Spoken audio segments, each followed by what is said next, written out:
and there's intimacy on the radio, and there's naturalness on the radio that can never be replicated on TV. The marvelous resurgence of radio as a political force in this country. News-related radio programming is evolving.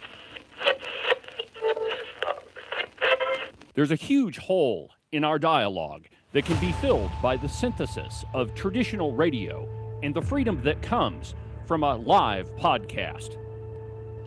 You're about to experience Cowboy State Politics live. Here we go.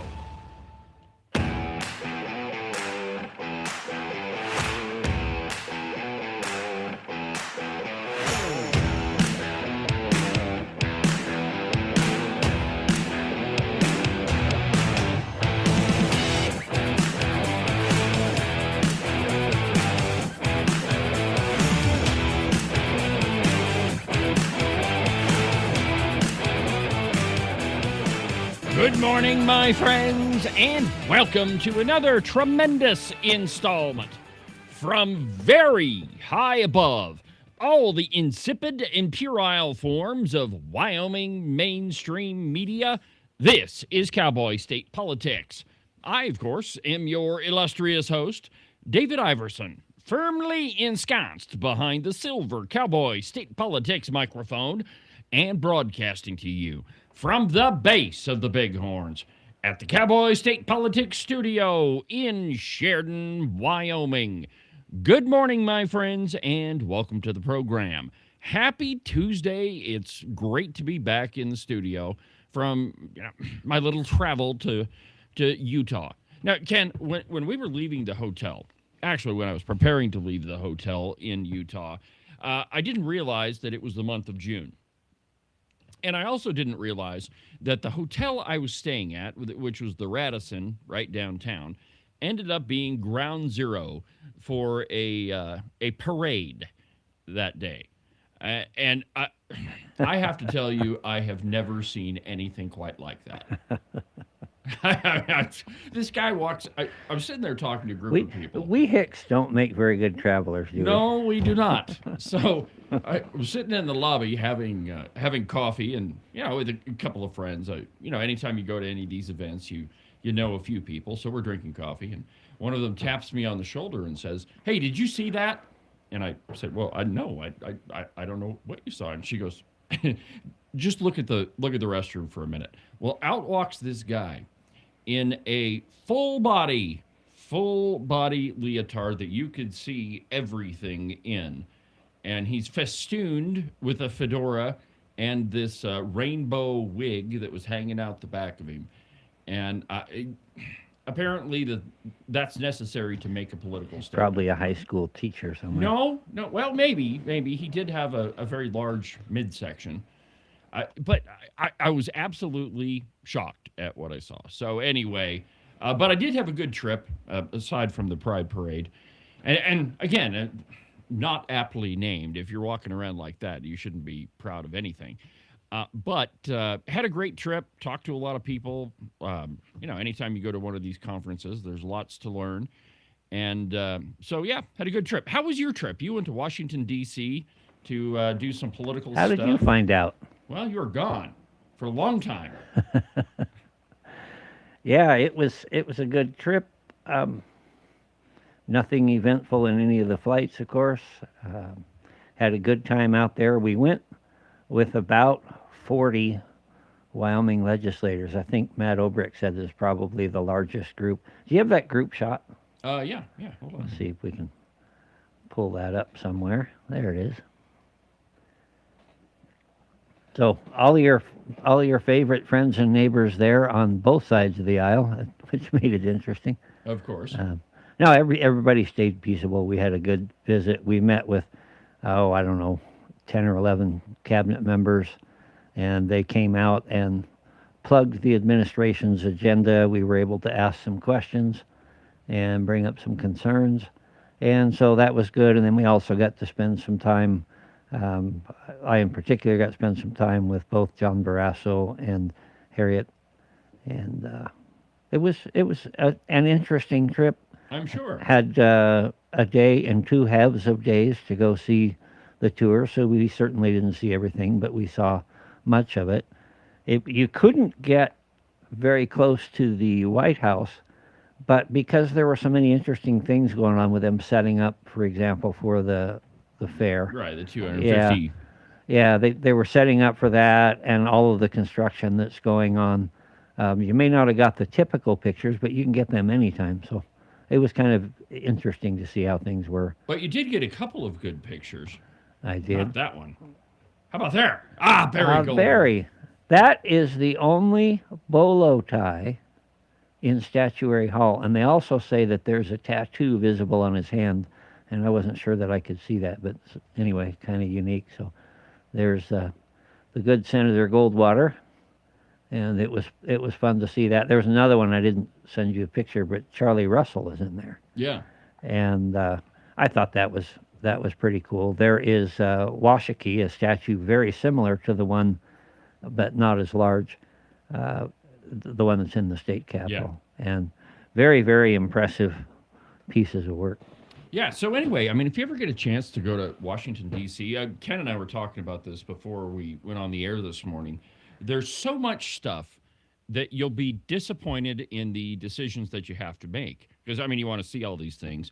And then when you go visit the places that you've chosen, you're not disappointed at all. For example, I was bummed out that I couldn't go to the Jefferson Memorial.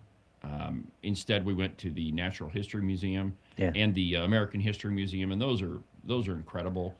And my personal favorite from my trip was the Lincoln Memorial. I thought that was pretty awesome. It is something special. And everywhere you look in D.C., there's construction. It's the only place in the country. They are cleaning things up. There is a good police presence all around there now. So you felt we sat out one night till about 1 o'clock in the morning. Felt completely safe. I did get a stomp on a rat, but that's another story. And you see the pressure washers out, and they're bringing the city back. It has just been woefully neglected. You read all the articles about the reflection pool, and they hadn't started filling it until a day or two after. When you told me this. Yeah, they had to line the thing because it had been leaking for I don't know how long, and I don't know the numbers. It was a horrendous amount of water it was leaking every day. And you don't read that in the articles. They just say, oh, it was a waste of money because he went and it looks just the same as it did before.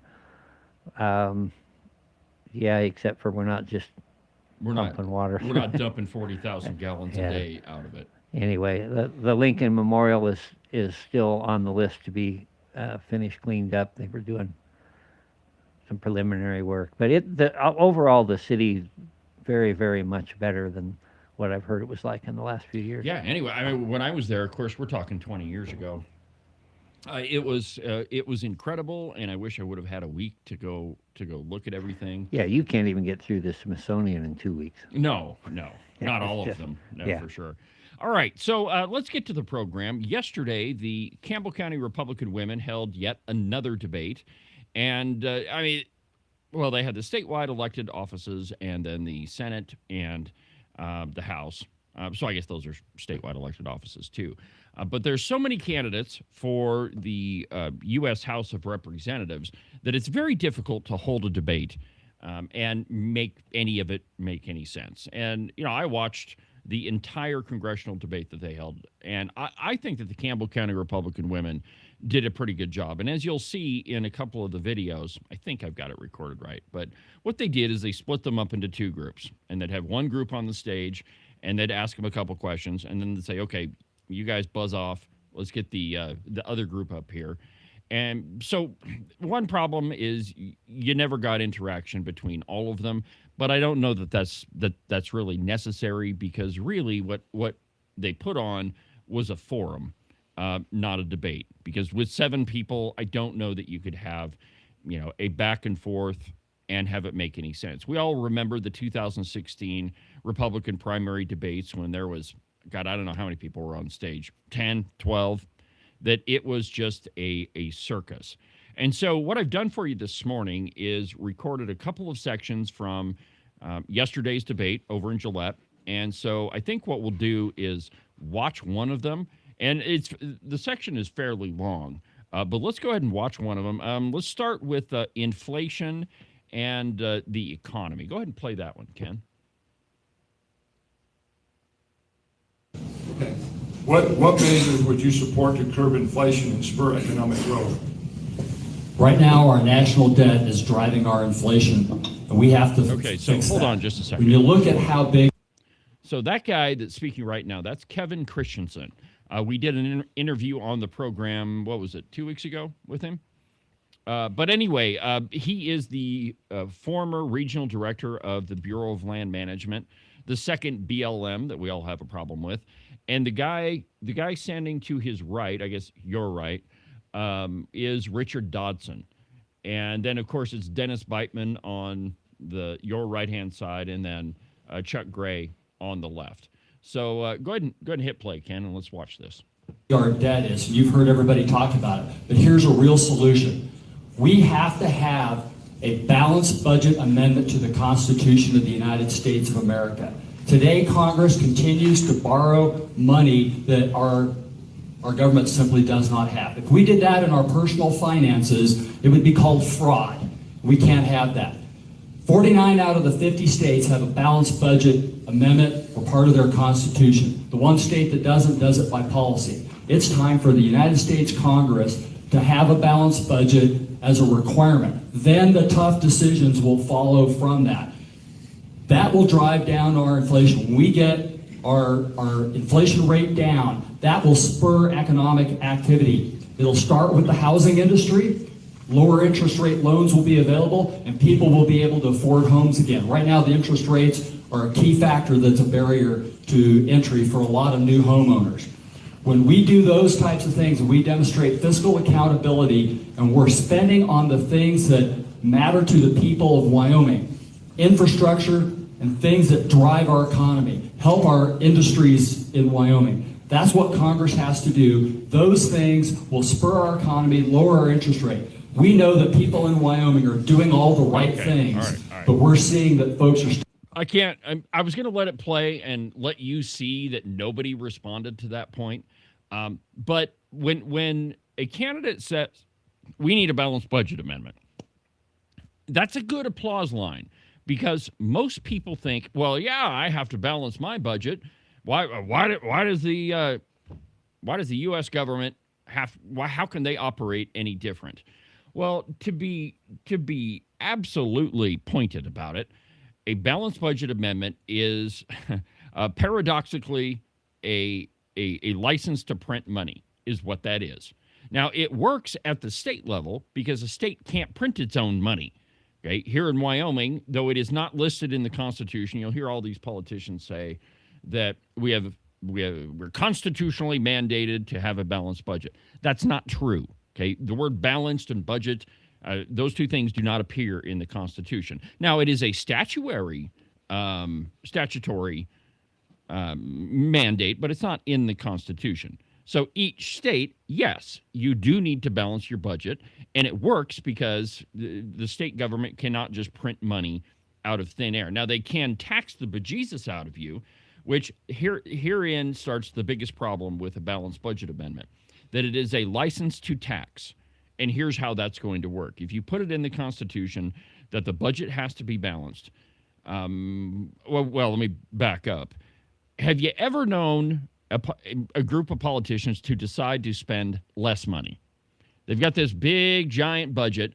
I mean, really, have you ever heard of a group of politicians in Washington, D.C. that will say... Oh, in Washington, D.C. Okay. Yeah, that will say, okay, we spent way too much money last time around. Let's cut that back. No, they're not. They were going to continually spend money. And what will happen? They'll say, well, we've got this little impediment in the Constitution. It says we have to balance the budget. And you said we have to have it balanced. We have to bring in as much money as we're spending. And so your balanced budget amendment will turn into a license to tax.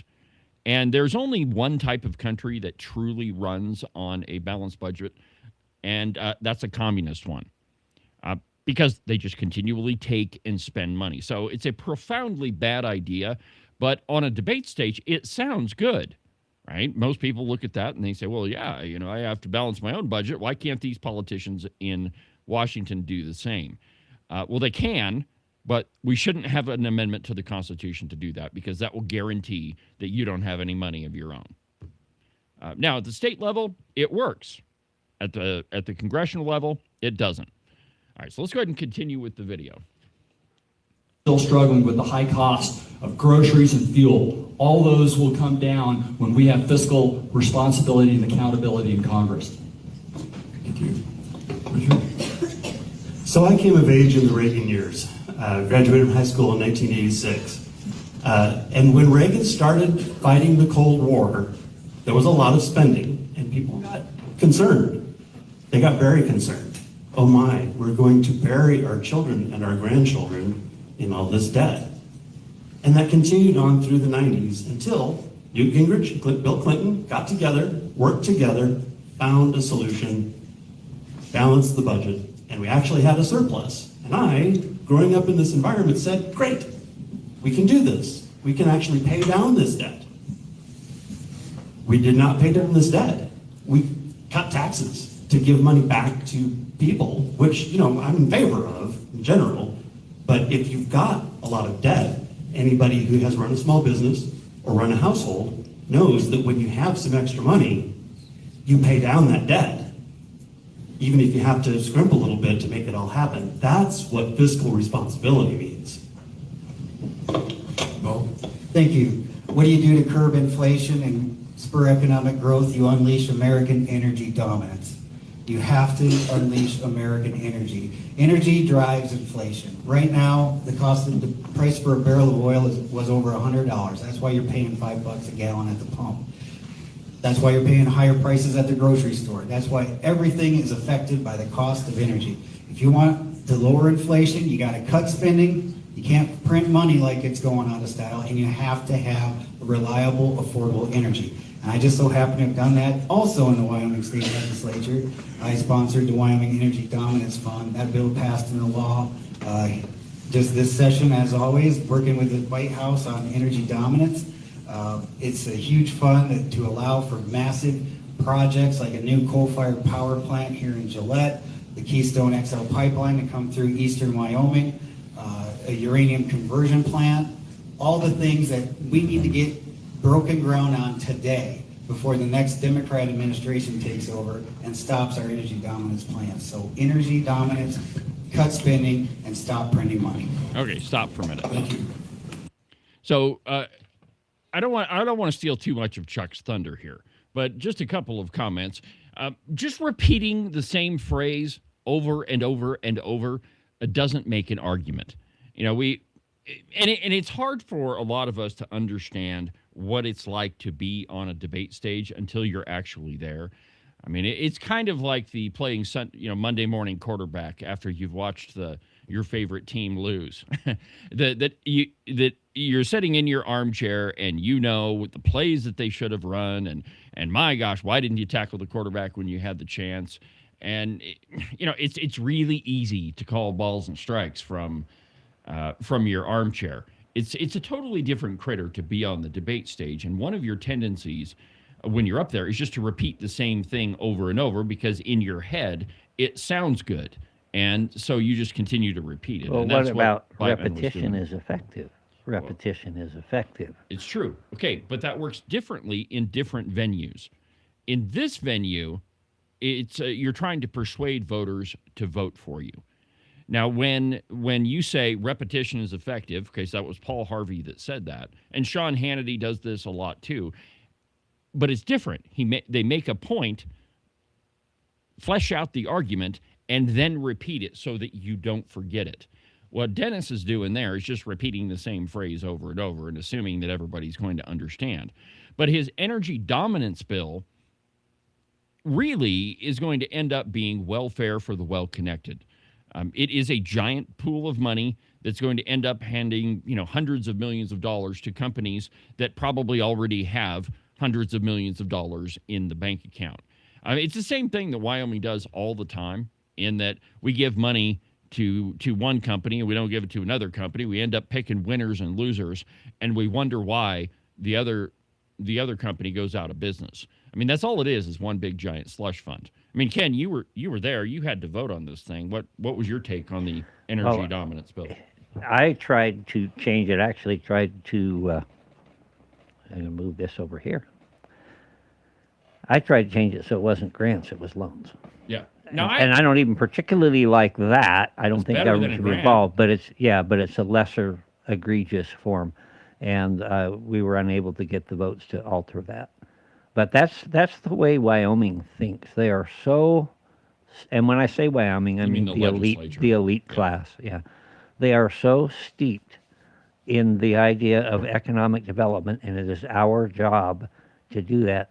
That there needs to be a real paradigm shift. If you want to unleash energy dominance, get the hell out of the way. Yes. Lower regulations, get government out of the middle of it, and make it easy to drill an oil well. Make it easy to open a coal mine. If you want to release energy dominance, as Beitman says, then get rid of all the regulations. Make it a piece of cake to open a coal mine and not make it take several years to even break ground. That's the right solution. Yeah, and I'm going to object just slightly because words do mean things, and we do want to preserve our state. We want to preserve the natural beauty of it, and there are regulations that are necessary, things necessary for safety. But the hurdles and all of the bonding and everything that goes into this have just gotten to the point where unless you are one of those mega wealthy companies, you can't do it. The little mom and pop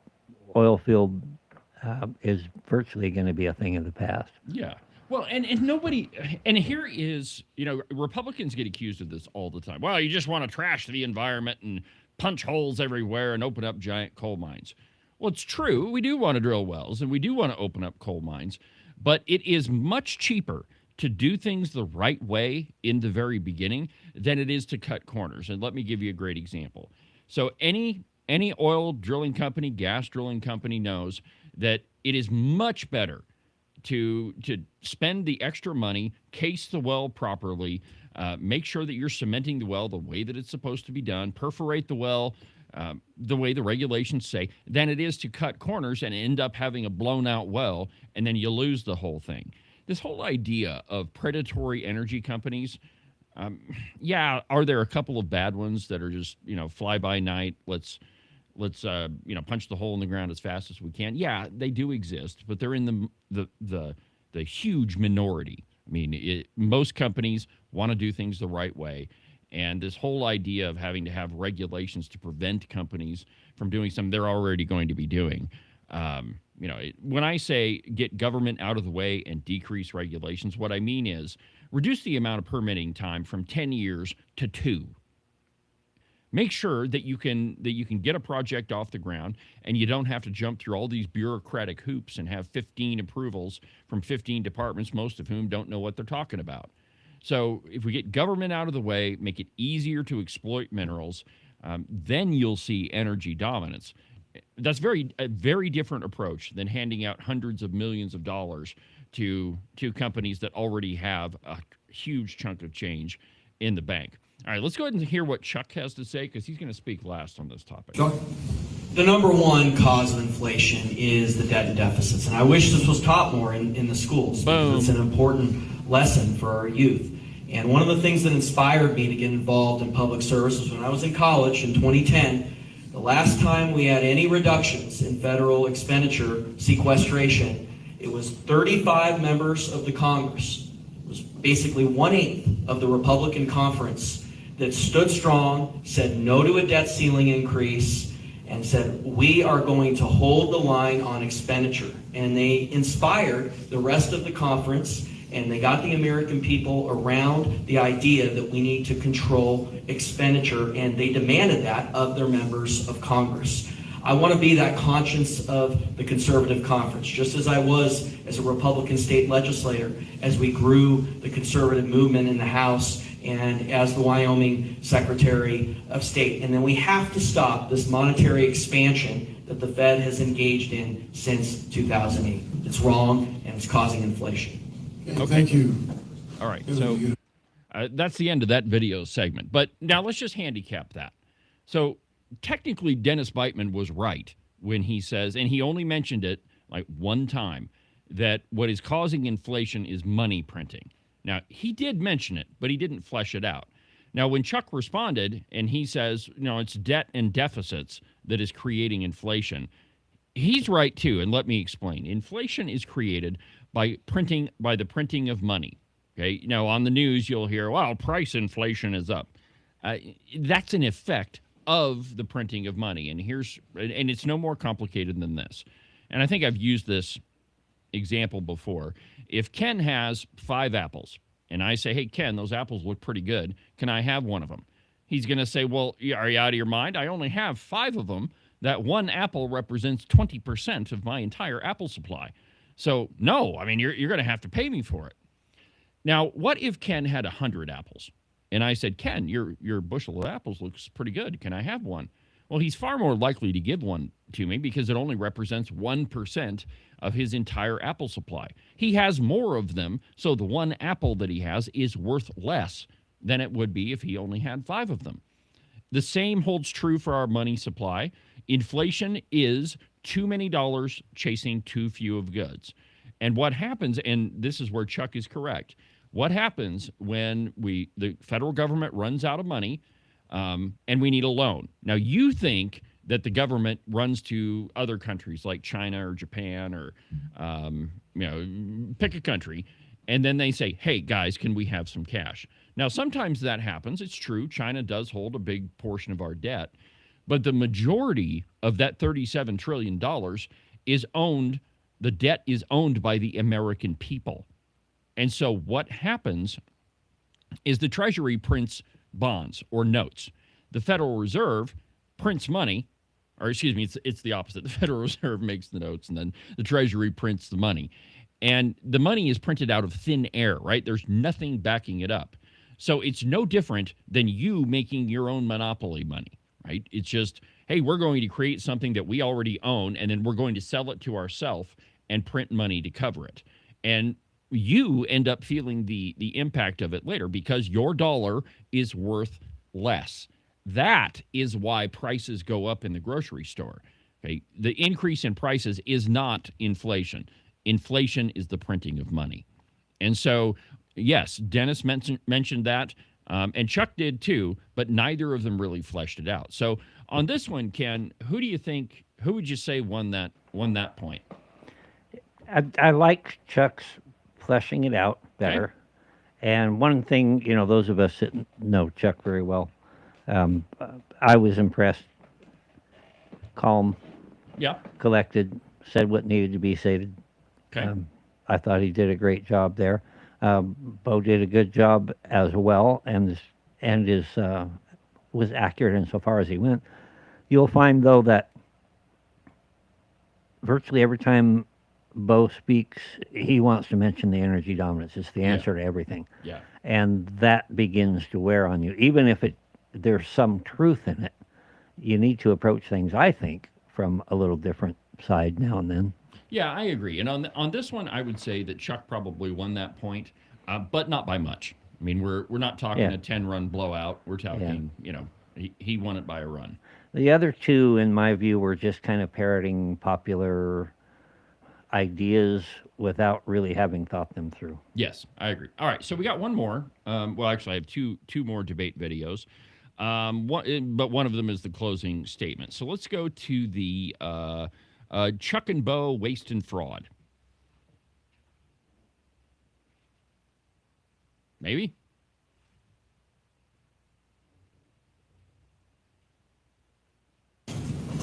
All right, Mr. Gray, what can Congress do to continue rooting out fraud and abuse in governmental agencies?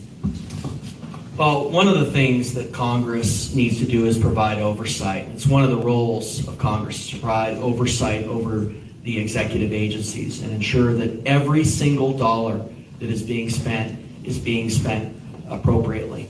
And also, as Wyoming Secretary of State, one of the things that I've tried to work on is business fraud, attacking business fraud. There's a lot more that needs to be done. Some of that is in the states or the state legislatures, but there is a role at the federal level, especially around investigations, around foreign adversaries, ensuring that entities that are created abroad aren't being abused and being used to attack our country by raising money for terrorist organizations or for foreign adversaries. But the bottom line is that you need to have a Congress that keeps its eye on the ball in overseeing the executive agencies and engaging in their agency oversight role.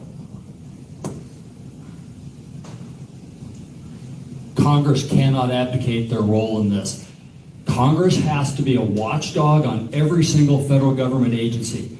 The work does not end when you pass an appropriations bill and you hand that money over to the agency. The key is the Inspector General offices in each of those government agencies are supposed to be actively rooting out fraud and waste in their organizations. The key is setting a climate, and we have to hold ourselves accountable and ensure that the people that we put in those key agency positions are working with their inspector generals and they're actively rooting out fraud, waste, and abuse within their organizations. It's about a leadership climate, and Congress has to watch over these agencies. The people that we confirm, the people that we have in those agencies have to have that as their number one mission, because we can't have fraud, waste, and abuse in our government. It erodes taxpayer confidence and erodes our democracy. Okay, push pause, Ken. All right, so that one, what did you think of his answer? I thought that Kevin Christensen did a really nice job on that one. I mean, Chuck just kind of gave the broad strokes, but in terms of the debate, to me, I thought Kevin Christensen really took it to him on there. But that's his area of expertise. I mean, he's the guy that was the head of the BLM, so he ought to know where the waste, fraud, and abuse is at. Did you like his answer, Ken, or what'd you think? No, I thought it was fair. To be honest, I got distracted and missed part of it because somebody distracted me. Yeah, I wouldn't know who that was. I don't know either. But no, I didn't have a problem with anything he said. Okay, let's continue. Richard Dodson is next. So I agree that Congress needs to step up and do their constituted duty. I picked up this from Mr. Biteman's table. It's Pocket Constitution. And thank you very much, sir. And thank you to the Senate candidates as well, because they had some great ideas as well. Article 1, specifying the powers of Congress, makes it very clear that spending is Congress's job. And every time they delegate anything outside of that constituted authority, they are failing. So we need to make sure that we're spending our money, and when we do spend money, we need to spend it wisely. I've been working in homeless services for the last 15 years, and there are so many things that don't help anybody get off the streets and into permanent housing. And now we're going back to those things again that we know don't work. So we need to look at the evidence, see what does work, and start doing that. Thank you, Laura. How do we root out waste, fraud, and abuse? Well, I've done it here in Wyoming just this past legislative session. Working with the Trump administration and the White House, we redefined the Medicare Fraud Act here in Wyoming by asking a few simple questions that obviously haven't been asked yet. Number 1, are you alive? Kind of a big deal. Number 2, are you illegal? If you're illegal, you should not be getting welfare benefits in the state of Wyoming. So we made that change. And on and on and on. These are common sense reforms that we can do in Congress. Congress needs to step up and pass those laws. I've done it here in Wyoming. I will do it for you in Washington. I already have a great relationship with President Trump and his White House, and they are dead set on making sure that those benefits go to American citizens, people who are alive, and on and on and on. This is a common sense issue that will save billions of dollars. It's an easy, low-hanging fruit. We must do it on day one. Chuck, if you want to follow up. All right, so what do you think about that one, Senior Pendergraft? I don't know. I was too busy exploring waste, fraud, and abuse and Medicaid and Medicare. I don't think what he said was untrue. I just think that he is expecting more out of the actions that were taken than are actually going to happen.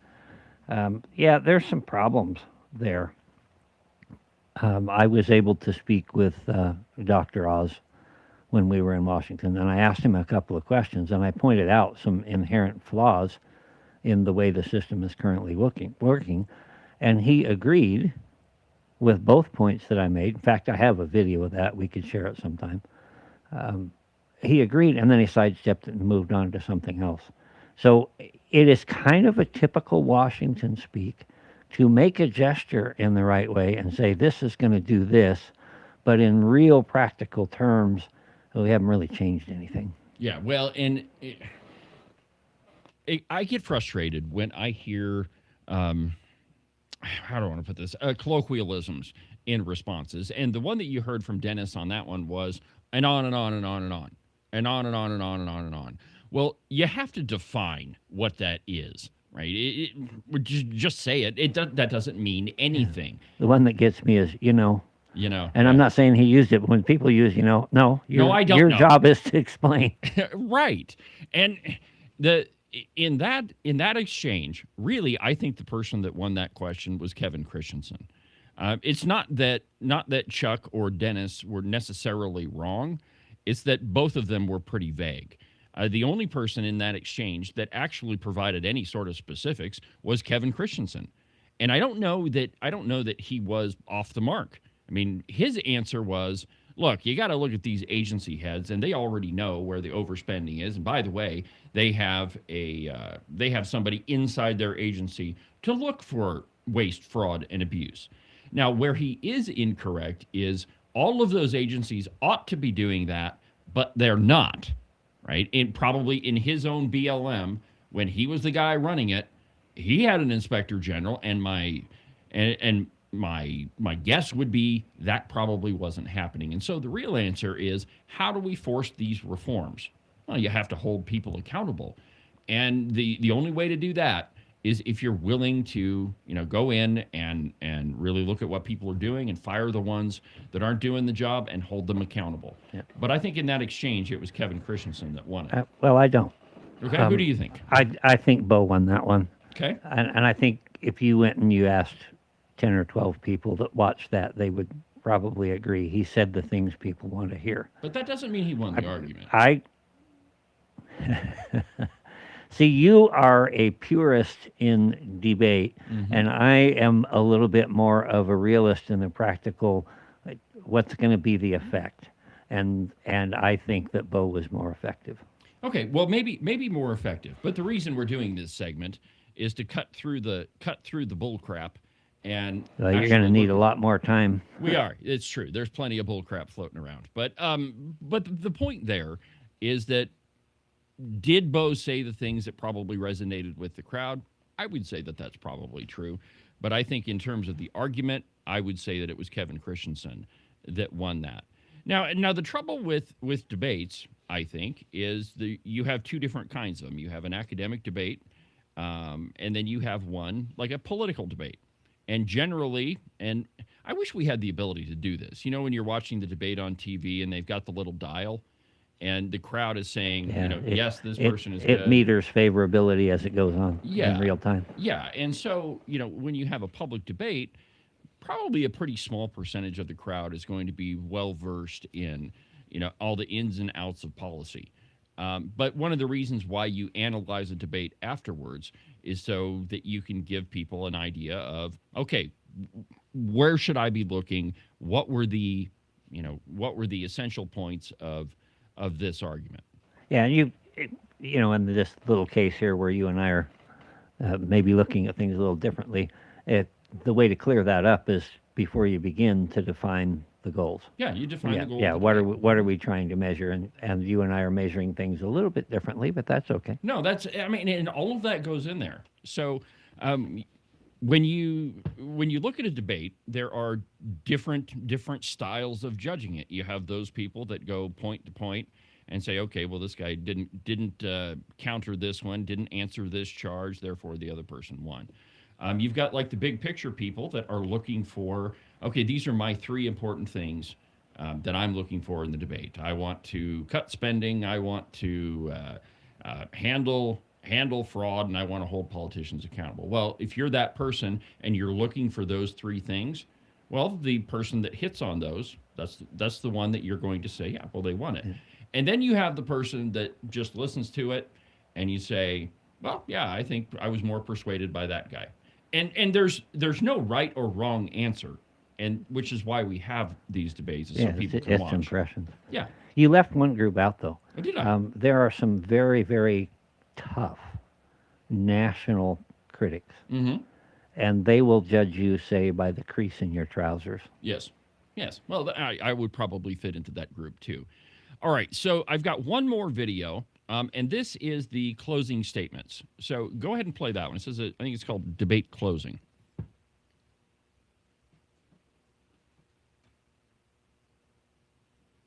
Been corrected. 1 minute. Okay, hold on just a second let's first. see.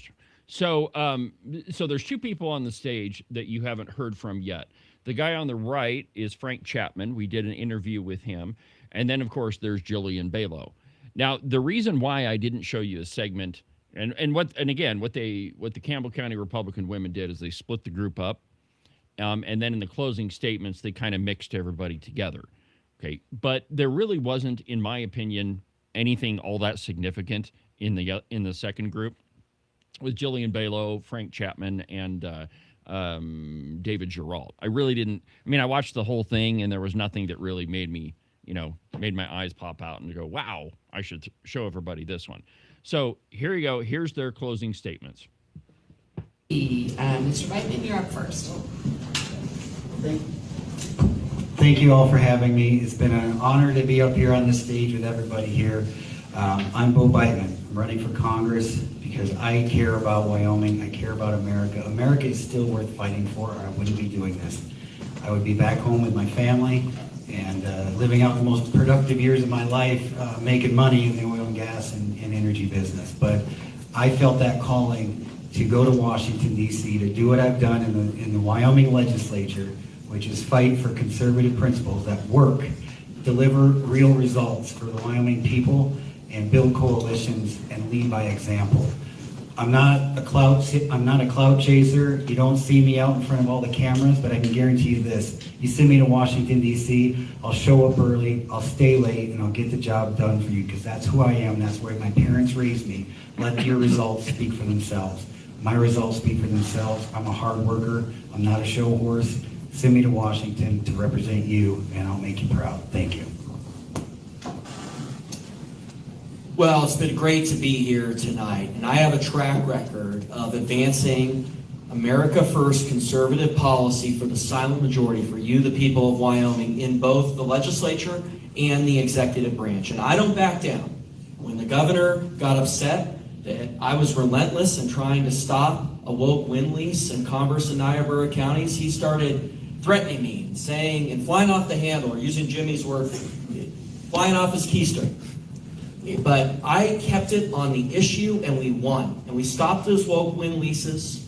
We made sure that there would be a citizenship check on public benefits, and that's the same sort of bulldoggedness on getting the job done that I'm going to bring to the United States Congress. And we have a big question in Wyoming. Are we going to continue to grow our coal, oil and gas, soda ash, ag, core industries? Or are we going to go down this road of this woke clown show, wind data center nightmare that so many of the insiders want to take us down? I want to continue to grow our core industries that have built our state and grow our economy in that way. I grew up in this community right here.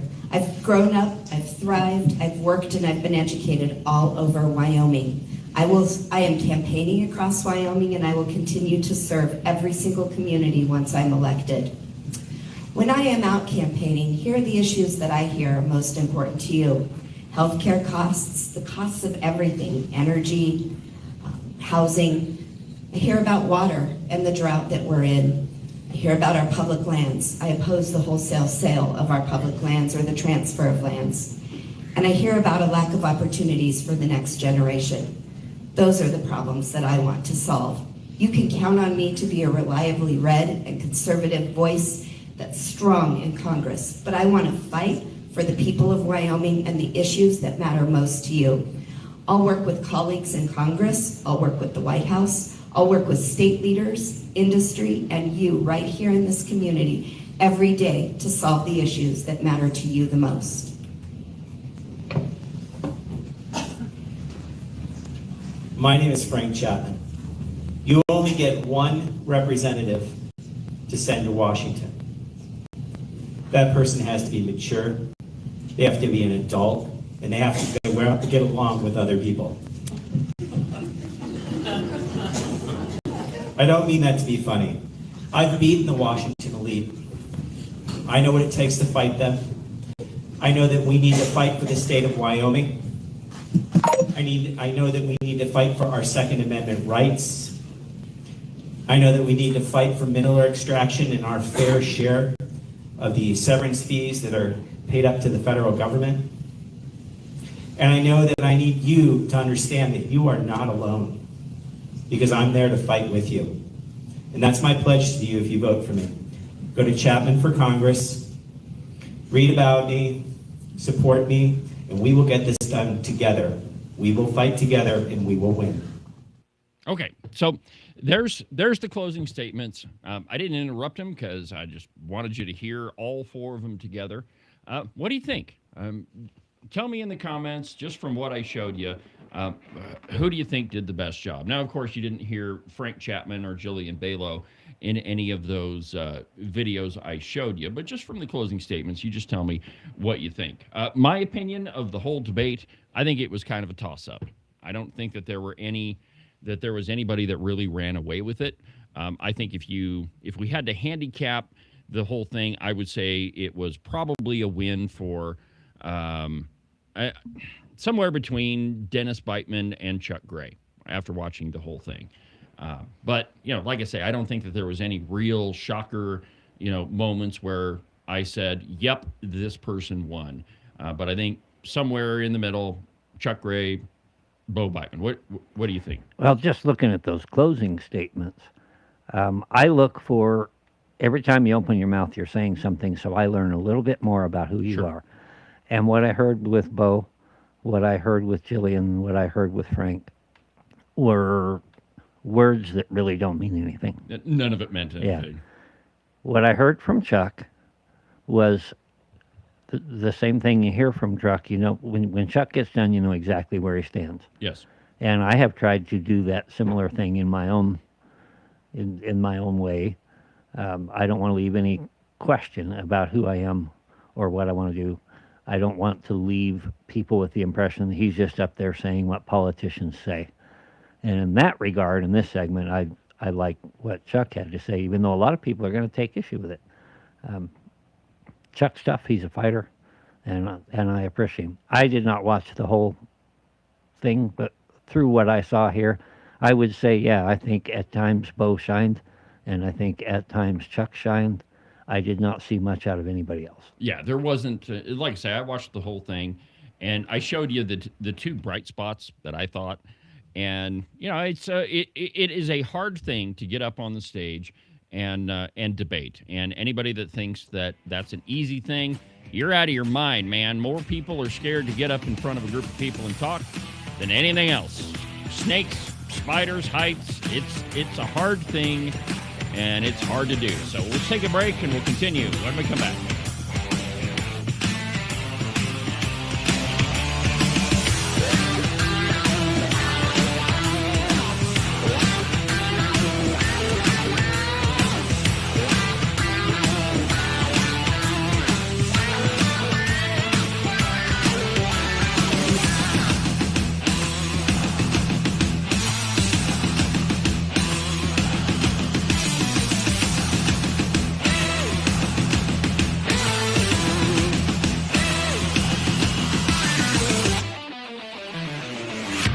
Are you sick to death of being told what to think? Maybe you don't even realize that it's happening. Freedom Caucus bad, big spending, big government, liberal, Republican good. Conservatives are bad and they want to starve little children. I have heard it all, my friends. We are way past the time when the news was just the news, if it ever was. But wouldn't it be nice if you had a news platform that was at least honest about what they were telling you? News on the news page, opinion on the opinion page. That's exactly what the Open Range Record is. Go to the website, OpenRangeRecord.com. News, analysis, opinion, and investigative journalism. One more time, that website is OpenRangeRecord.com. You can listen and watch Cowboy State Politics live on YouTube, Facebook, X, and on Rumble every Tuesday through Friday from 8 a.m. to 10 a.m. Pay attention to all that other block-headed, Borg-like so-called news if you want. But if you want to get the real story, watch Cowboy State Politics live. And now, back to the program.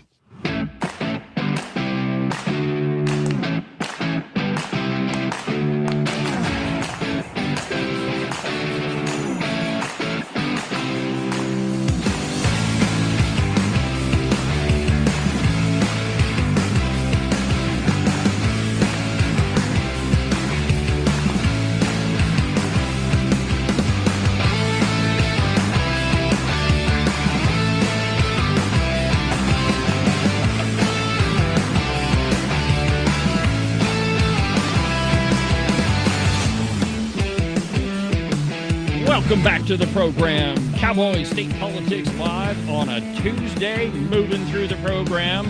Thank you for watching, my friends. Thank you for everything you do for the program. I couldn't do it without you. So we're in the middle of election season, and there are debates and forums everywhere. Now, you've heard me say that I think that forums are stupid. Well, that's because they are, right? And what I mean by forum is you get a whole bunch of candidates on the stage, and essentially, you ask them, hey, what is your opinion on this subject? And you just go down the line. Well, the only way that you really learn anything about a candidate is when they have to defend their position, where you have, and a lot of this boils down to what the questions are. If the questions, and not to say, I think the Republican women did a great job. I think that the structure of the debate was interesting, and what they did is they would ask one question to one group of people, and they would go down the line, and then the person who spoke first got to give a rebuttal, and I think that that's great. Though as you noticed with the questions, none of the candidates really took one side or the other, and so when you're crafting the questions, it's really important because you want to have the candidates disagree on something and have to defend their position. But I thought the way that they structured the debate was good. I don't see how they could have done it any different with that many people on the stage. And I think that the Campbell County Republican women are doing a really good job in getting all of the candidates on stage. Now, on July 16th, we're going to have our the High Plains 2026 Republican primary debate in Casper at the Rialto Theater. And if you want more information on it, you can go to OpenRangeRecord.com. Let me just show you. This post is pinned to the top, and what it is a poll. You see, I think it's impossible to hold a debate when you get 10 people on the stage. I don't think that you're going to learn anything. And so what we're going to do is we're running a poll through the entire month of June for you to pick the candidates that you would like to see on the debate stage. So if you scroll down to the bottom of that article, you'll see the top 5 candidate poll. You pick 5 of them, or you pick 4, or you pick 1. You can't pick more than 5. But these are the people that you want to see debate July 16th down in Casper. Now I want to show you the... Do you have a space for write-ins? No, we don't. There is no write-in on it. But here's the results. Let's see here. Hold on just a second. Current slide. Okay, here's the results right now. So you can see, and this, I just pulled this from the website. So you can see Chuck Gray is leading it, and then kind of a surprising one, I think, is Steve Freeze, number 2. He's spent a lot of money in flyers, and I was a little surprised when we first opened up the poll that he jumped out to be number 2. And then number 3, Bo Beitman, Jillian Balow, and Frank Chapman. And here's another surprise. Look at where Reed Reisner is in the list. I mean, he's kind of down there, which is surprising given how much money he's spent recently. But I find these results to be pretty fascinating. So anyway, that's where everything's at this 10 seconds. If you want to participate in the poll, go to the Open Range Record or openrangerecord.com and go to this post, and you can vote. And then on July 16th, we'll invite those top 5 candidates. So anyway, let's get on with the program. There's a number of things that are happening. One of those, California. Ken, you probably haven't been following this because you're kind of averse to everything California. I have a life. Yes, you have a life. Are you suggesting that I don't? I would suggest that our lives are different. Fair enough. Fair enough. I've got my nose in politics the entire time. But if you haven't been paying attention, Spencer Pratt is out for the LA mayor's race. Of course, in California, it takes a month to count votes, which I think is a travesty it's an abomination of our electoral system. Well, you can't do it too quickly, or you don't know how many votes you have to have. Well, therein lies the problem, right? Yeah. If you have election day and you have to count results that day, you don't know how many votes you're going to need. Yeah. Which is exactly what they've been doing. By the way, they had to remove the locks from all the cemeteries in California because I didn't have enough votes? Well, they were preventing people from getting to the polls. This is true. That's why you have locked gates on cemeteries, is to prevent Democrats from voting. From the Blaze, Trump DOJ opens multiple investigations into possible, I would cross that out and put probable, election fraud in California. And I quote, as California officials continue to be mocked for their glacier speed ballot counting process, the U.S. Department of Justice announced several investigations into possible election fraud.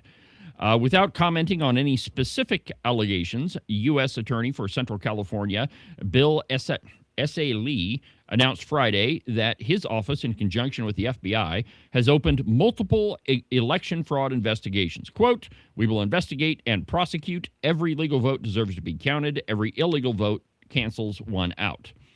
The highly anticipated results in 2 of California's elections are still in limbo as the ballot count continues. Critics accuse Democrats of stalling the process in order to allow for fraud, but others say the electoral system in California prioritizes ballot access at the expense of delayed results. The problem is, if you're not going to count the election results on election day, every day or every hour past that increases the likelihood of fraud. There was one report where there was a ballot dump from harvested ballots, and it was 20,000 ballots, and not a single one of them was a vote for Spencer Pratt. That is statistically impossible. And yet it's happening, and the Republican there is out in the LA mayor's race. Now the other one, the governor's race, and of course I guess I should explain this again. So in California they have a jungle primary, which doesn't really matter if you're Republican, Democrat, you're all in the same group. And then the top 2 advance to the general election. And so it could be 2 Democrats, it could be a Democrat and a Republican. It's California, so it's probably not going to be 2 Republicans. But in the governor's race, you've got Javier Becerra and Steve Hilton. Steve Hilton is the former Fox News commentator. And so at least in the governor's race, you'll have a Democrat and a Republican. How he was able to slip through is just they probably couldn't manufacture enough ballots to get him out of there. So anyway, that continues. Of course, our primary is August 16th or August 18th? I don't know. Well, you should know. You're running it. I know. I should know, but I don't off the top of my head. I figure by the time it gets close, I'll know. It's probably on a Tuesday. I'm sure it's on a Tuesday. Hey, while you're giving out announcements, there's an event on the 14th. I think you should mention that for any of the Sheridan County folk. And I have one Wednesday night is a forum. I don't know what you would call it. It's basically a town hall, a public town hall. Okay. And that's going to be done by the Freedom Caucus. Yours truly will be hosting that. Where's that going to be at, Ken? It'll be on Facebook. It'll be on online. YouTube, all of those places. There are ads out there. We might pull one up later and get a chance to look at what's there. But basically, we're going to have Ann Lucas and Pepper Ottman and John Baer, and they're going to be talking about the anti-SLAPP, which if folks don't know. That's a really important bill. Yeah, Think Bullying. It actually stands for Strategic Lawsuits Against Public Participation. But it's really bullying in spades. Yeah. And we've been trying for 2 years to get this accomplished, and we've run into some issues. So we're just trying to increase information and understanding about the issue and what the problem is and why we need to do something to fix Now, it. I actually ran into Representative Ottman over the weekend, and we were talking about this bill. And one of the big not tragedy, but one of the big, well, this is very typical in the Wyoming legislature. A bill will go to committee, and the committee is going to be populated by a bunch of redcoats, and they look at your bill, which you've actually spent a lot of time on, and they say something to the effect of, well, you know, I just don't think this is ready for prime time. Or, this should really be an interim topic, and, you know, Yeah. we'll just discuss it later. And then later never comes. And then the person that says, well, yeah, this just isn't really ready for prime time, they end up being the head of the committee that's going to look at it during the interim. And in this case, it's Senator Jared Olson. Yeah, and they usually change enough in it to make it relatively ineffective, but they get credit for the good guy idea. Yeah.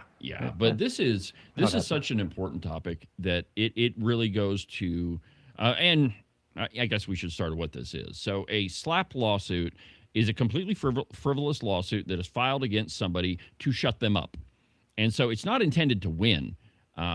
It's intended to make you pay for the legal fees and just shut you up. Because most people, they don't have the money or the resources to defend it. In the town hall, we'll be sharing some examples of that, and we'll lay it out pretty well. So I highly encourage your participation. I believe it's Wednesday night at 7. But it will be recorded, and you'll be able to go follow up on it. All right. So Well, thanks for letting me get that plugged in. Yeah, super important, and you know, and it goes to the core of the First Amendment, because we live in the most amazing time that there are no more gatekeepers. To be a journalist, you don't have to go to ABC or CBS or Fox or any of those. You can just sign up for a free YouTube account and start recording videos, and you can do your own journalism, or you can write a Substack, or you just publish on your Facebook page. Like, there are no more gatekeepers, and and that is the biggest. Like, liberals have the biggest problem with that, because there's way more people paying attention to what they're doing, and you know, all it takes is you file a FOIA request, and you get documents, and when you get them, you report on them. And there is no end to who can do the reporting. But that also means that the liberals, the redcoats, they don't have any control over it. And that right there is the thing that they hate the most. Because right now, the left owns the establishment media lock, stock, and barrel. I mean, if you, and any of the big media outlets, the Cowboy, the Casper Star Tribune, the Tribune Eagle, read any of them. They're entirely left-leaning. They're entirely biased. And, you know, if you're a conservative, you're probably not going to get that great of coverage out of it at all. And now, since anybody can publish, well, I mean, the left hates that. And that's why this bill is so important, that it protects you, the independent journalist, or you know, you don't have to be a journalist. I mean, if you're the loud guy at a town hall that irritates a politician, I mean, there's nothing, or maybe you're a guy running for Congress and you don't like what people say about you and you file a whole bunch of lawsuits. You know, this bill would prevent that. There would be recourse in there. So anyway, super important. You know what? Let's go ahead and take our second break. We were a little bit late on the first one. So we'll do that. We'll come back and we'll continue on with the program.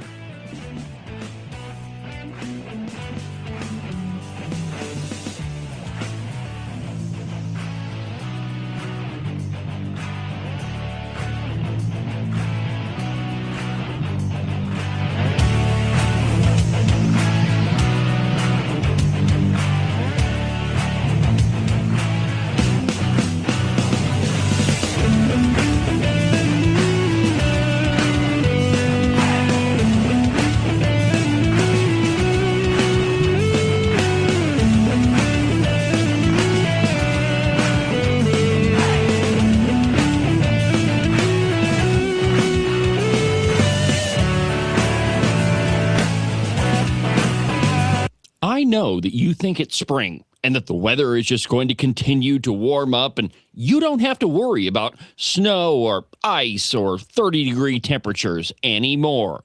In case you've forgotten, this is Wyoming, my friend, and that sort of thinking doesn't work here. 1 minute, it could be 75 and sunny, and 10 minutes later, snow. Whatever the weather, you need a pair of socks that'll keep your feet cool and dry even on the hottest of summer days. And if you happen to run into that spring snowstorm, you'll stay nice and toasty warm. Well, your feet anyway. To get you a pair, go to the website, thebuffalowoolco.com. Trust me, you won't be disappointed. These are the finest socks that I've ever put on my feet. Are you one of those people that said something like this before Trump became president? I have a house in Spain that is going to be ready right after the election. Siberia. Nova Scotia. I'm definitely moving to Canada. Straight to hell. Iceland. France. Asia's pretty cool. And has the last year and a half been more than you could bear? Well, if it has, you've come to the right place. Call my friend Rebecca Bextel at eXp Realty. She has her fingers on the pulse of the real estate market all across the state of Wyoming. Last year, she sold around $30 million worth of property. Everything from small residential properties all the way up to big giant ranches. So if you've got to get the heck out of Dodge, if you've got to be gone Johnson because you can't stand that Trump is the president, call Rebecca Bextel. Her phone number is 307-699-3519. Let me say that one more time for you in case you missed it. 307-699-3519. I've never felt the freedom like I do. I feel stronger every day, don't you? Well, I can show you how. A new day, a new way. Watch out, I'm only gonna get stronger. A new day, a new way. Watch out, I'm only gonna get stronger. A new day, a new way. Watch out, I'm only gonna get stronger. A new day, a new way. Watch out, I'm only gonna get stronger. I've never felt the freedom like I do. I feel stronger every day. I'm only gonna get stronger. Cowboy state politics is only going to get stronger. This program is only going to continue to expand. Cowboy State Politics Live, the Cowboy State Politics Podcast, the Open Range Record. It's all thanks to you, and I appreciate you watching. And make sure that you're, if you got something to say, put it in the comments, and we'll cover it. But thank you for everything you do.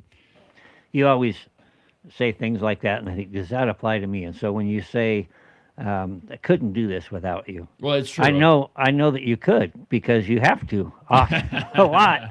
And I'm just going to let people know I'll be here all this week, and then I'll be gone a lot. Yeah, well, you're trying to campaign and be involved in all this political stuff. I got committee meetings. I got a brand new committee that I got to go sit on. That is, what can the state do about the high cost of health insurance? Oh, get the heck out of the way. You ought to see the members on that one. That's going to be fun. I bet that's going to be a barrel of monkeys. Now here's something that I don't think the state could probably do anything about. And maybe this is just me, but I kind of worry a little bit about the speed at which AI is advancing. And let me give you something that maybe might be a cause for concern. I don't know. But I've got a video of a Chi-Com robot. We've all watched the video. Well, Ken probably has not watched this movie, but iRobot, where the robots go rogue and they start killing people. I read the book. Well, okay. I didn't need to watch the movie. Fair enough. I mean, little Isaac Asimov there. See, I bet you thought I didn't know that. All right, so check out this video. This I find to be pretty concerning. Watch it. Chi-Com robot, I think is what it's called.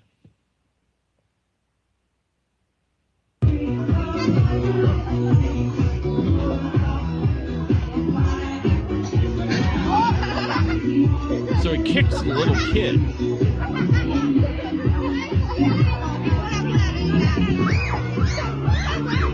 Now, okay, so my guess it would be that the robot's routine was designed to show that roundhouse kick. So my guess would be the kicking of the little kid was probably just an accident, that it wasn't intended. But let's say maybe that that was done on purpose. How are you to know? And how quickly is that robot going to advance? It was not just a couple of years ago where robots they came. I don't know if you saw this one, but it was kind of made to mimic a dog, and it was on 4 legs, and it was kind of herky jerky, and yeah, the robot was moving, but it wasn't all that smooth. That one was a little bit smoother. Now, if you add on top of it how quickly AI is advancing, it's not going to be that long until that robot can operate semi-independently. So long as it has the programming, should be able to work on its own. I find that to be absolutely terrifying. You want to see terrifying, and I hesitate to even bring this up. How did he know that? The sex mannequins. Oh, Lord. How did you know that? The detail and the way that they're being put together, it's a brave new world, and it's very frightening. Well, it is. And, I don't know. This is one of those where I don't know how you put the genie back in the bottle.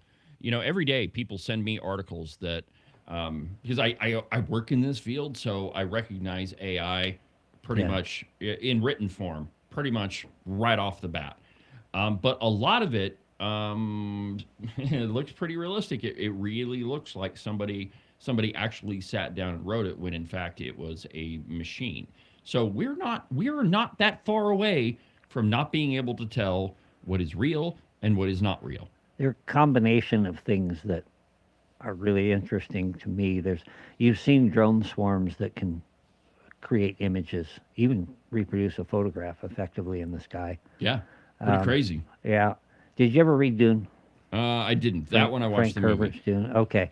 So in the movie, there's a scene there toward the beginning where there is a killer drone, and it's in there trying to assassinate, and the trigger for this one is motion. So he's lying there very still.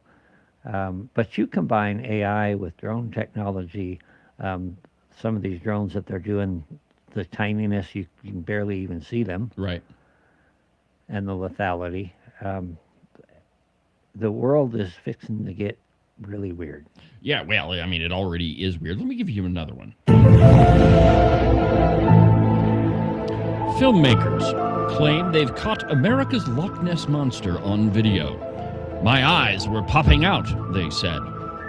2 filmmakers claim to have unexpectedly filmed stunning footage of a mysterious creature known as America's Loch Ness Monster.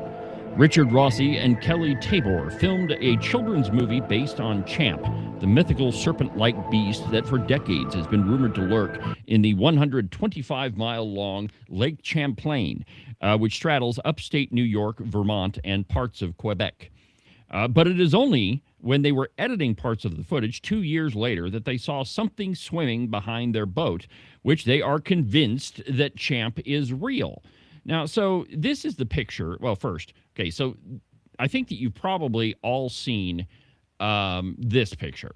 Okay, so this one was taken like super, super long ago, and there's been a lot of controversy as to whether or not this picture is real, but I don't know when this was taken, but it was like the early 80s, I think, quite a long time ago. So here is the newest picture, and it's kind of hard to see, but the circle, you can see something pretty large in the water behind the boat. And this is the image that the filmmakers are talking about, that they say this proves that there's a big giant monster in Lake Champlain. So I don't know. I mean, pretty weird.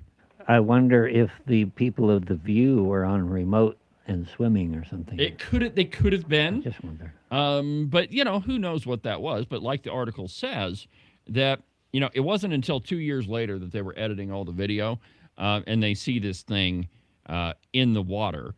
And, I don't know, carp sometimes get to be pretty big. Who knows what that is. But the likelihood that there's a critter that is hundreds of years, perhaps thousands of years old, swimming in a lake that's a big, giant serpent-like monster, I don't know. find that kind of hard to believe. But anyway, some people, like these filmmakers, think that it's a big one. Now, another big serpent-like creature that many liberals don't like is the jobs market. From the constantly broadcasting socialism network, the job market is much stronger than economists expected. Why? Well, so first of all, it's CBS that put out this piece. So you can assume that the actual jobs numbers are quite a bit better than they report. Here's what it says. Against all odds, the U.S. job market is in a good place. Employers added 172,000 jobs in May, blowing past analyst forecasts and sustaining a healthy pace of payroll gains from the prior 2 months. Average monthly job growth from March through May has tripled from roughly 63,000 a year ago to nearly 190,000 this spring. The economy has faced one headwind after another over the past year. Highest tariffs in more than 70 years, the Iran war, a reoccurrence of the inflationary pressures that, and see, this is the CBS News part right here. Inflationary pressures that slammed Americans during the pandemic, persistent public pessimism or vibe-session, as some people call it. I don't know. It's the first time I've ever heard that word. As millions struggle with the cost of living and immigration restrictions. And so, this is an example of the news media having to cover something, right? You can't get away from the jobs report when you're the news agency that constantly, writes stuff that says, oh, the country's losing jobs. You kind of have to report it. But what they do is they say, here's the numbers, but really they're not all that great. And that was the paragraph that I just read to you. Several forces account for the recent burst in job growth, according to economists. Strong corporate profits are a huge part of the equation. U.S. investment analyst Brett Kenwell told the constantly broadcasting socialism network that what this gives us is a little bit of leeway here. U.S. corporations boosted their earnings growth in the first quarter by about 28%. That's a big number. While 85% of S&P 500 companies posted quarterly profits that exceeded expectations. So really, despite everything that's going on in the world, the Iran war, all of that, the economy is really not doing too bad, in my opinion. And considering the price of fuel in Wyoming, one of the biggest pressures that employers face is the price of fuel, because let's be honest, you have to drive long distances to really go to work anywhere. It drives up the cost of everything. So. Yes. I mean, in Wyoming, everything is trucked here. It's not like we have a big major port or something. So, the cost of goods, everything is driven by the price of fuel. And, and here's my thoughts on that. Am I irritated when I have to pay $60 to fill up my car? Yeah. But knowing what I do, that's a temporary thing. I mean, eventually this thing in Iran is going to get settled one way or another, and the price of a barrel of oil will go down. I think probably as quickly as it went up. It's just right now, it's a real pain in the butt. Did you ever read Revelation? I did. Yeah, I don't think this thing in Iran's going to be over soon. Well, what I'm talking about is the I closing of the Strait of Hormuz. I just had to throw that in there. No, I agree with you. Like, that thing is far from settled, and I do think that one of the big mistakes was just not taking out the Iranian regime en masse, just completely replacing it, because you still got the same people there. I mean, it's the same hardline Muslim leadership. We're right back to God told the children of Israel, when you take over that property, you take over that land. Yep, kill everything. And they didn't. And we don't have the stomach to do that today either. I'll tell you, another person that doesn't have the stomach to do something is Graham Plattner. So this is that idiot in Maine that had the Nazi tattoo that had to be covered up. Well, now John Fetterman. Now, everybody knows who John Fetterman is. He's the senator from Pennsylvania that always wears the hoodie. He's like the one reasonable Democrat in the entire Congress, or in the entire Senate anyway. Well, he says that he'll start wearing a suit if Graham Plattner can prove that he didn't send lewd messages to minors on whatever social media platform he was on. You show this one. So Fetterman vows to ditch the hoodie for a suit if Graham Plattner can prove that he didn't do that. I don't think that he probably can. And Graham Plattner's got a lot of problems. But here, this is from the New York Post. And I quote, Democratic Pennsylvania Senator John Fetterman says he'll trade his hoodie for a suit if Graham Plattner can prove the explicit text messages or explicit messages never went to anyone underage. Fetterman made the offer Saturday on Fox News Saturday in America, addressing the embattled Maine Senate candidate by his kick handle, P. Hustle, according to the New York Post. The host, Kayleigh McEnany, shook her head at the label. Fetterman told Plattner that he could hear the matter, that he could clear the matter up by showing that every recipient of his message was an adult. So this is a much larger topic, that the Democrats really don't care who they have running for a candidate. The only thing they really care about is that he's in favor of their agenda. And that's it. They don't care that he's got the Nazi tattoo. They don't care about all of the things that he's posted, how he's really said some nasty stuff about veterans, I mean, the list is almost never ending with the bad political steps that this guy has made, bad personal steps. I mean, the guy has some serious problems, and the Democrats don't seem to be backing away. However, we are finally seeing, and it's about darn time, that state lawmakers who know this guy are finally speaking out. Now, there's a state lawmaker. Let's see here. What is her name? I don't have it here in front of me, but I've got a video of it. So here is a state lawmaker from Maine explaining why we shouldn't go anywhere near this Graham Plattner guy. I think the video is called Maine State Lawmaker, Ken.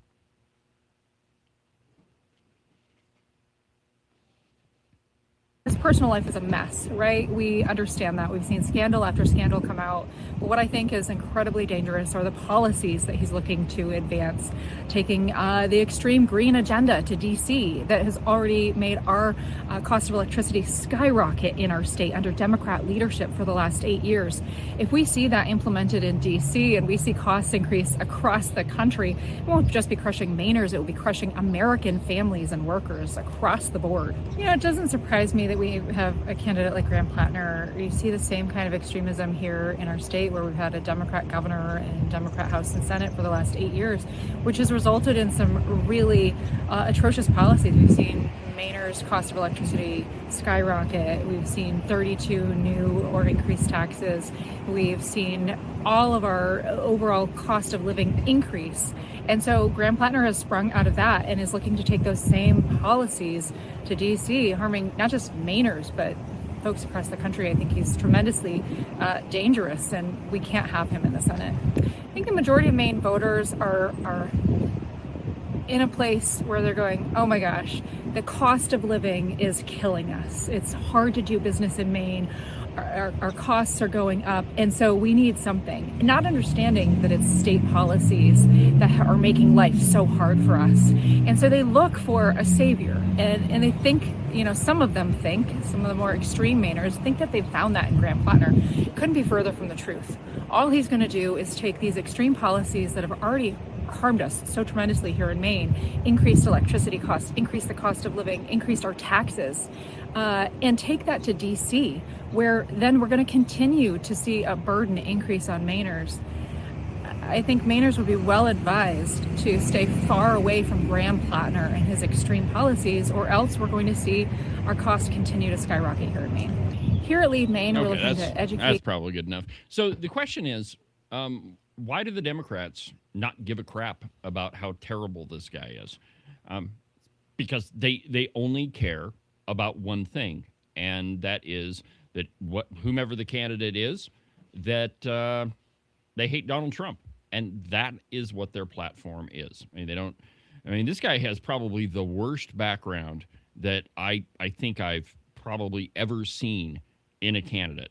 I mean, like across the board, and they're okay with it, which tells you the only thing they care about is that they have somebody that hates Donald Trump as much as they do. Kind of Hunter Biden-esque. Yeah, well, unfortunately, he didn't run for office, but you're right.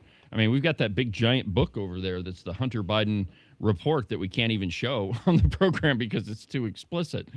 But the point is that is their only platform. So they're still going to the same old retread politicians that they've always had on as commentators, and one of those is Howard Dean. Now, you may not remember Howard Dean, but I'm going to remind you who he is in just a second. But Ken, first play Howard Dean, More Hitler. This is their platform. This is all they've got. They've rejected $1 billion in funding related to the Vanity Ballroom project. They force now a fairly quick retreat on that criminal fund, although Trump's gone both sides of it. The DOJ submitted court papers saying it's over. It's more pushback than before. But your views on all of the above? So let's start with his big problem, which is not an unusual problem, although his degree of it is record-breaking, and that is second-termitis. He's done a lousy job managing the economy. Things aren't going well. He got us into a war, and just things aren't going well. And he got elected principally because people felt that things weren't going well under the Democrats. We can debate whether that's fair, whether that's true, but when you get hired to fix things and things go south, that hurts. There are a couple of factors that support Trump. One is the MAGA factor. They're going to be there forever, just like the people who, went to Hitler's bunker and thought he was still a great guy on the day of his suicide. That's going to get to be a smaller number. Some but differences it's be there. in what they're supporting, but go ahead. I'm not so much different, so clear how different it is than what they're supporting. Fascism is fascism, and Trump is basically believes in fascism. We could have the larger debate sometime, Howard, but there's some big differences. Authoritarian, yes, there's a big difference in the outcome. Although he does talk about getting rid of immigrants and so forth and so on. So that's the only thing that they've got. Trump is Hitler. They're all fascists. And you even see some of this in Wyoming. I mean, there's some commentators that post on their social media pages that D-Day was Antifa. So don't think that this sort of rhetoric is constrained to outside Wyoming's borders. It's not. The same people are here. And if you think that Trump is Hitler, then you're okay with the Democrats. And then I was watching him. Howard was not going to give up on that. No. The interviewer is trying to bring things back into, okay, let's get real here. This is, Trump is not There's Hitler. Big differences. And Howard, he ain't backing off of that. No. I mean, he is an ideologue. Itty something. Idiot too. And that really irritates me. You mentioned one here locally, and we won't mention Gail Simmons' name. Yeah, I hate to mention Gail Simmons' But name. that post and that idea just shows a flagrant disrespect and a lack of understanding about how bad those things were. Well, and it's I'm beside myself with words. It's just. Well, hold on here, and I'll show everybody the post that we're referring to. Just give me just a second here. Yeah. But that is their go-to argument. That's the only thing that they have. And in Wyoming, the difference is it's not necessarily Trump as Hitler. It's Freedom Caucus bad, and I mean that is the Wyoming version of this Trump as Hitler. And let me give you an example here. So, there's Nessie. Hold on. I see what you did there. Yeah, did you see that? You guys can't see it because I'm not showing you yet. I'm letting them get it all nice and pretty. Yeah, well, I mean, it's got to be pretty. I mean, there's nothing pretty about this. So there you go. Gail Simmons says, map of Antifa divisions landing in Normandy. So the heroes of Normandy, the ones that stormed the beaches, are really no different than modern-day Antifa. Yeah, that is exactly what she's saying. Yeah. And that's reprehensible in so many ways. Yeah, and her argument would be, well, there's no difference. They both don't like fascism. Well, yeah. Well, define fascism. Yeah, You know? yeah, but and the big insult is the people that stormed the beaches of Normandy, that jumped out in waist high water, are somehow similar to some street thug that wants to destroy property. This is reprehensible. And if you happen to be on the Wyoming left, I mean, if you happen to be one of the redcoats, pick any one of them, that should be denounced. I mean, if you're the person that's been posting Gail Simmons, posts all the time, if you're the cow pie and you let her write a column, at the very least, somebody should pull her aside and say, "Hey, Gail, that's reprehensible." And I mean, she says a lot of stuff that's reprehensible. There was a post this morning that is absolutely untrue about me, but that pales in comparison to that post. So don't think that this isn't that this doesn't happen in Wyoming. Oh, and by the way, while we're on Howard Dean, let me play you the video that spelled his political doom. This is the one that ended Howard Dean's political career. And I'm sure that you've all seen this, but it's worth playing again just to show you how dumb this guy is. Howard Dean's Scream is what it's called.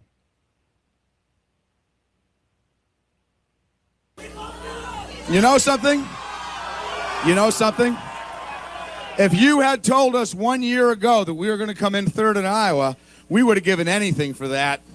And you know something? You know something?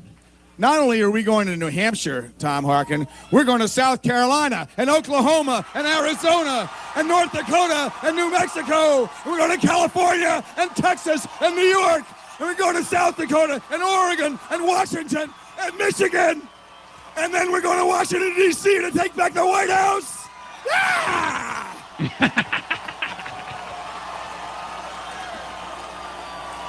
No, one thing that shows you is where our politics are at. If he were to do that today, I don't think that would even be a blip on the radar, considering that you've got guys like Graham Plattner. I just don't think that would be that big a deal. But at the time when Howard Dean was running for president, that little video right there, that ended his presidential campaign. And his numbers weren't that great. I think he finished fourth in Iowa. But after that thing came out, he was done. I mean, there was absolutely, oh man, comment, and you don't have to put this on there, but one of the viewers says, my sister is voting for Plattner. Go figure. Trump derangement syndrome. It just absolutely incredible. My sister has, among other things, a No Kings bumper sticker. Oh, really? Yeah. Really? Fascinating. I have a sister-in-law. Her name is Snow, believe it or not. And often the lovely Christine and I sit on the couch, and she'll say something to the effect of, "Oh, you're not going to believe what Snow has posted now." But it is the same Trump derangement syndrome. I mean, crazy, detached from reality, completely outside of the bounds of anything that you would consider normal or even logical. When you go to Fort Collins and get a master's degree, something's going to happen. Yeah, definitely. All right, let's take our last break, and we'll finish up the program when we come back.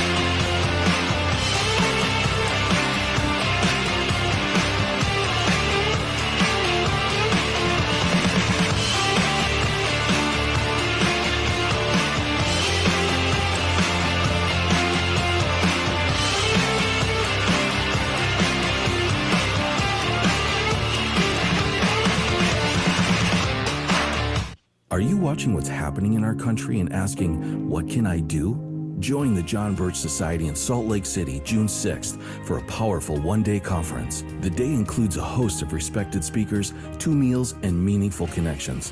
You'll gain clarity on the issues and walk away with practical steps you can take to your community. Reserve your seat today at jbs.org/SLC26. That's jbs.org/SLC26. One of those speakers at the Salt Lake City event will be yours truly. That's right, my friends. I'm one of the keynote speakers at the JBS 2026 conference. So join me in Salt Lake City if you want to see me. The following ad was paid for by Brent Bean for governor. You won't find him leading a horse out of a barn or leaning against a corral with the sun setting behind him, because Wyomingites don't need a candidate who creates a good photo op. What you will find is a hard-working, experienced leader who believes Wyoming should always come first. A conservative grounded in strong values and steady principles. Ready to lead Wyoming the right way. Brent Bean for governor. Today's program is also brought to you by Morton Buildings. If you're in the market for any type of building for your property, you need to call Marcos and Jesse at Morton Buildings. Their phone number is 307-674-2532. They're the best in metal building construction, and they've been doing it longer than anybody else around. So it doesn't matter if it's a garage or a barn or maybe something bigger, like a roping arena or maybe a giant warehouse for your business. The two guys you need to call first are Marcos and Jesse. Again, their phone number is 307-674-2532, or you can check them out on their website, mortonbuildings.com.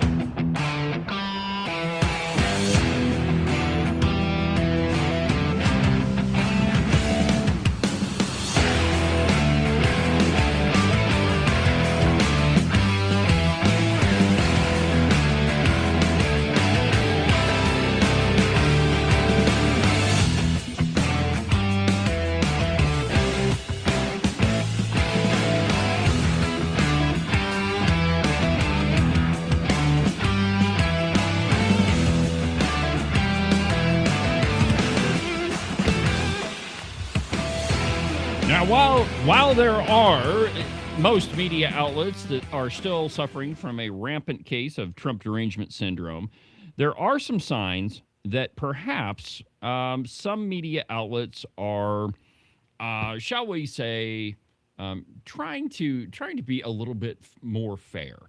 And I mean, I don't know how far you would go there, but I think that some people in the liberal media have figured out that Americans just aren't buying what they're selling anymore. That the whole Trump is Hitler, Trump derangement syndrome nonstop really isn't working. Now, we just played for you the piece from Ms. Now, formerly PMS NBC, where, you know, Ken, you even pointed out that the host was like, whoa. You know, let's get back on topic here. You know, there's some differences. Now, he wouldn't go full on, hey, Howard Dean, you're full of crap. But at least he did push back a little bit. Let me give you another example. From the Daily Wire, Bill Maher unravels top Democrats' claim that CBS has gone full MAGA. Comedian and HBO host Bill Maher pushed back immediately on claims from Senator Chris Murphy that CBS News, the constantly broadcasting socialism network, was leaning hard towards President Donald Trump. I mean, that claim is just laughable from the very beginning. But Murphy claimed during a Friday evening appearance with Maher, when CBS News axed longtime 60 Minutes anchor Scott Pelley, that it was just further proof that the Trump administration was pushing to implement a censorship rate and to take control of the media. Quote, "You're watching a censorship rate," Murphy asserted, adding that, quote, "Trump is using regulatory powers to punish people who oppose him." Now, that's the media narrative, that Trump is all about censorship, and so are the Republicans, and they're just evil. But Bill Maher pushed back. Now, there is the video. Ken, play the one. I think it's called, it's just called Bill Maher. Go ahead and play that. What do you think of the shakeup at 60 Minutes? Big controversy. Yeah, I mean, listen, you're watching a censorship state be created. Trump is using the powers that he has available as president of the United States to install only friendly ownership at the big media companies. He's using regulatory powers to punish people who oppose him. That's a big charge that you just made. That 60 Minutes itself and CBS itself is now completely MAGA. I don't see it it's that not completely way. MAGA. Well, but it's kind of what you said. But he is clearly intent on installing people who will tell his story. Oh, of course. And will keep his critics off the air. But let me ask you this question. I watch 60 Minutes every week. I've had since I was a kid. If I didn't hear all the buzz in the media, if I didn't read about it all the time, would I ever notice that it was any different? I don't think I would. Yeah, it's not. Would you? It's not just 60 Minutes, and part of it is I that you agree. don't know what they choose not to. You don't know what they choose not to air. That's true too. Part of what the allegation is that they are killing stories that would be embarrassing for the president. So it's hard to know what you're missing in a censorship environment. But I've seen ones that are not very favorable to the president. Yeah, that's what I'm saying. I don't know if I would have noticed any different if I hadn't been reading about it. Also, I just don't think being a 60 Minutes correspondent is that hard. I don't feel like Scott Pelley was a national treasure. Companies change hands all the time. I never liked him, sorry, I just never did. Companies change hands. People bring in their own people, their new ownership. You know, just because something changes doesn't mean. I feel like we see everything through such a partisan lens. Oh my God, 60 Minutes has a new cast. So does Saturday Night Live. Yeah, but Bill, it's not just 60 Minutes, right? I mean, they literally took down his chief late night critic. CBS News at 6:30 does sound and feel different. Trust so me, this is not just about 60 Minutes. I feel it too. Yeah. Okay. So I'm part of it. I get it. But we're just talking about 60 Minutes now. But yes, I agree. He's a danger to media. He's a danger to freedom of speech. Okay, so here we go. But just 60 Minutes, I don't know. I mean, and I'm not going to make that decision until I see a smoking gun, like something like, oh wow, you know, now we're you know, tick tick tick, Candace Owens and Alex Jones on 60 Minutes. Okay, so I mean, I think Bill Maher's point is well taken. You know, and this is not all that important. Like Scott Pelley, who really cares? I haven't watched an episode of 60 Minutes, and I can't tell you how long. But the man got fired because he yelled at his new boss. That's what happened. You know, there's new managerial staff at the network, and he didn't like the new manager, and so he yelled at the boss. Usually, if you yell at your boss, you're going to get fired. I mean, it's unless you're Bo Nix.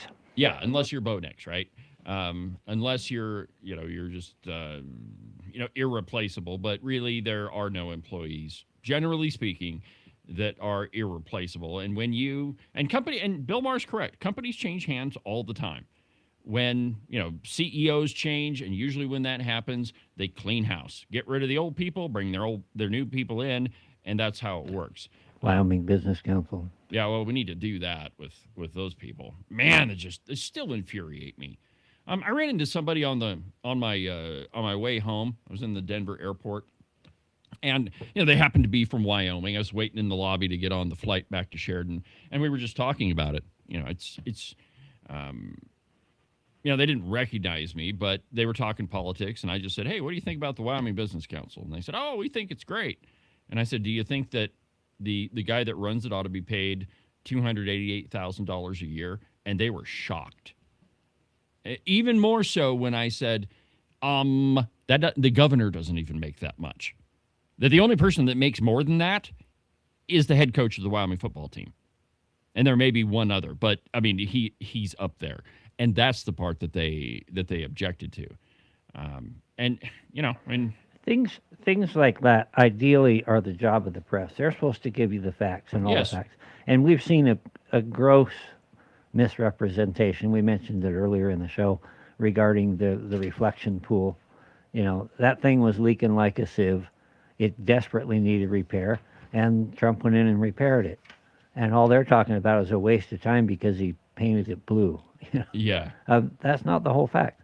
Go back to Sunbucks in my case. That's a great example. Once people understand the background and the whole truth, things are a lot more reasonable. And there usually is an answer like that, but we don't have a press that's curious. We don't have a press that's interested in doing anything other than beating out an agenda. No, and none of them really do any investigative work at all. I mean, it used to be that your local newspaper guy, everybody kind of shivered when they knew there was a reporter around because their name was probably going to end up in the paper. Investigative. Investigative means go check X, see if there's a post. Exactly right. Right? Nobody does any research anymore. Oh, I shouldn't say that. There is one outfit in the media that does do some investigative work, and it happens to be the Open Range Record. But we spend a lot of time checking facts and making sure. And it's not to say, and okay, so let me just throw a bone here to the cow pie. I have read several articles, lots of articles from Claire McFarland, where she clearly talked to this person and that person and this person and that person and did, go around the horn. Yeah. It's still biased the way that it's written because the people she talks to, every time she says the word Wyoming Politico, what she's referring to is old Stubby, Tim Stubbson. It's and sometimes John Bear too. But the more facts you put out, the more you're perceived as being right wing. Yes, it's a fascinating because thing. The truth is conservative. Yeah, and it really is. I had a meeting with a candidate last week, and I just posited that. I said, have you ever noticed that when you just report the facts that everybody else considers you to be, oh, that's right wing, that's conservative news? No. It's just reporting what happened. By the way, here's the audio that proves it. I mean, here's what they wrote. And apparently somehow that's being crazy right-wing when you just report the facts. I don't know. It's fascinating. All right, my friends. Well, that pretty much wraps it up for today's program. We'll be back tomorrow with another installment of Cowboy State Politics Live. Stick with us. We got a big week coming up. Friday, Steve Freeze on the program. See you tomorrow.